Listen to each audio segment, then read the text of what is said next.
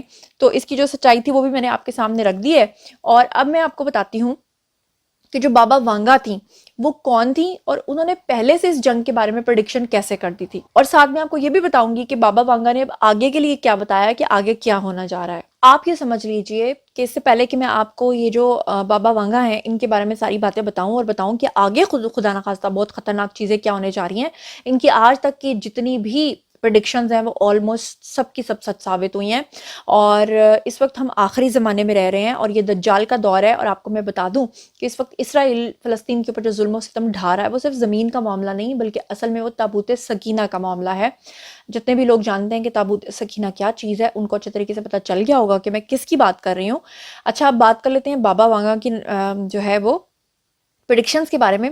تو سب سے پہلے یہ بتانا ضروری ہے کہ یہ ہیں کون، تو میں آپ کو بتاؤں کہ یہ ایک نابینا شخصیت تھیں، خاتون تھیں اور ایک نجومی تھیں، اور ان کی آج تک کی جتنی بھی پریڈکشنز ہیں وہ ساری کی ساری سچ ثابت ہوئی ہیں۔ بابا وانگا کی 2023 کی جو پریڈکشنز تھیں وہ آلموسٹ سچی ثابت ہو چکی ہیں۔ مثال کے طور پر انہوں نے جو اتنے سال پہلے پریڈکشنز کی تھی، کیونکہ میں آپ کو بتا دوں کہ ان کی جو تاریخ پیدائش ہے وہ 1911 ہے، یہ 1911 میں پیدا ہوئی تھی، جبکہ ان کی موت جو ہے وہ 1996 میں ہوئی تھی، اور اس وقت تک یہ پریڈکشنز کرتی رہی تھیں، اور انہوں نے 2023 کے بارے میں اور سن 2023 کے بعد بھی آنے والے 5000 سالوں تک کے لیے انہوں نے پریڈکشنز کر رکھی ہیں، اور انہوں نے بتایا تھا کہ 2023 میں جو ہے وہ ہمارے جو ہاسپٹلز ہوں گے وہاں پر ایک نسل کو تیار کیا جائے گا جو لیبارٹریز میں تیار کی جائے گی۔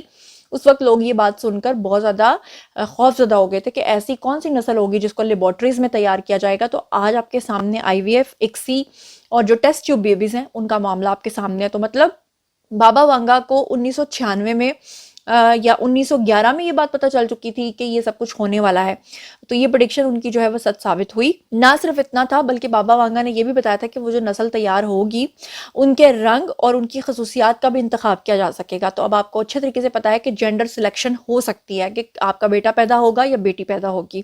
اس کے علاوہ میں آپ کو بتا دوں کہ آنجہانی جو نجومی ہیں انہیں 2023 کے حوالے سے ایک اور پریڈکشن کی تھی جو پوری ہو چکی ہے۔ انہوں نے کہا تھا کہ زمینی مدار جو ہے وہ تبدیل ہونے کے واضح امکانات ہیں، جس کی وجہ سے ماحولیاتی تبدیلی جو ہے وہ رونما ہوگی، اور گلوبل وارمنگ کے بارے میں بھی انہوں نے پہلے سے بتا دیا تھا۔ یہ وہ تمام چیزیں ہیں جو اس وقت سن کر لوگ بہت پریشان ہوئے تھے، لیکن یہ پریڈکشن بھی پوری ہو چکی ہے۔ 2023 کے حوالے سے بابا وانگا نے یہ بھی کہا تھا کہ ایک بہت بڑی جنگ ہونے جا رہی ہے۔ اس وقت اسرائیل اور فلسطین کی جنگ آپ کے سامنے ہے، کیونکہ اسرائیل تمام ممالک میں خود کو سب سے زیادہ جو ہے وہ مضبوط ترین یعنی آپ سمجھ لیں کہ جدید ہتھیاروں سے لیس ملک سمجھتا ہے۔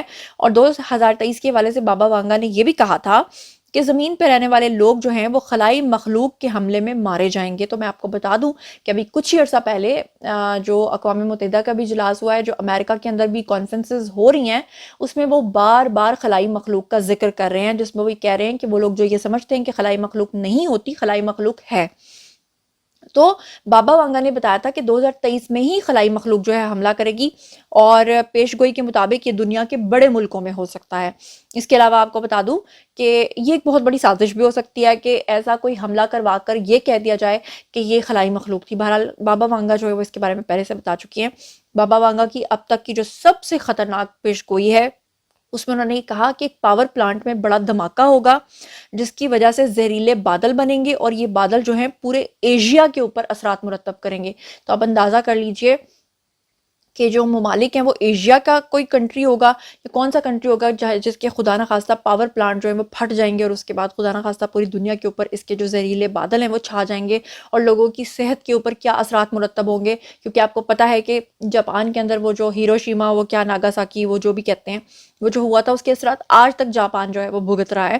اور اس کے نتیجے میں انہوں نے یہ بھی کہا تھا کہ بھارت سمیت کئی ممالک میں سنگین نوعیت کی بیماریاں پھیل جائیں گی. تو آپ کو پتا ہے کہ بھارت کے اندر بھی کرونا پھیلا, پاکستان کے اندر بھی پھیلا, اور یہ جو سنگین بیماریوں کی انہوں نے پریڈکشن کی تھی یہ بھی آپ کے سامنے ہے. تو بہرحال اب یہ جنگ جو ہے پتہ نہیں اب کتنے مہینے چلے گی اور اس کا کیا رزلٹ نکلے گا. اور آخری زمانے کے مطابق اگر ہم دیکھیں تو ظاہری بات ہے دجال نے ظاہر ہونا ہے, اور دجال ظاہر ہونے کے بعد آپ کو پتہ ہے کہ اس نے پوری دنیا پہ قبضہ بھی کر لینا ہے. تو ہمیں صرف استغفار پڑھنی چاہیے اور اللہ تعالیٰ سے ان تمام چیزوں سے جو ہے ہمیں پناہ مانگنی چاہیے. باری ہے جی آپ لوگوں کی. آئیے کامنٹ سیکشن میں اگر آپ میں سے کوئی مجھے بھارت سے دیکھ رہا ہے تو مجھے بتائیے گا کہ آپ لوگ اگر فلسطین کے حق میں آواز بلند کرتے ہیں تو آپ کو کن ڈیفیکلٹیز کا سامنا کرنا پڑ رہا ہے. اور شاہ رخ خان اور جتنے بھی مسلمان آرٹسٹ ہیں یا مسلمانوں کے خلاف ایک منظم مہم شروع ہو چکی ہے. اسرائیل کے حالات آپ کے سامنے ہیں. جو کچھ بھی ان تمام خبروں کے بارے میں آپ سوچتے سمجھتے ہیں آئیے شیئر کیجئے, پرسنلی جواب دوں گی. مزید خبریں, ولاگز, انٹرویوز اور سیاسی تجزیے جاننے کے لیے میرے ساتھ کنیکٹڈ رہنا ہرگز مت بھولیے گا. چینل کو سبسکرائب کر لیجیے گا. اپنا بہت خیال رکھیے گا. اللہ نگہبان.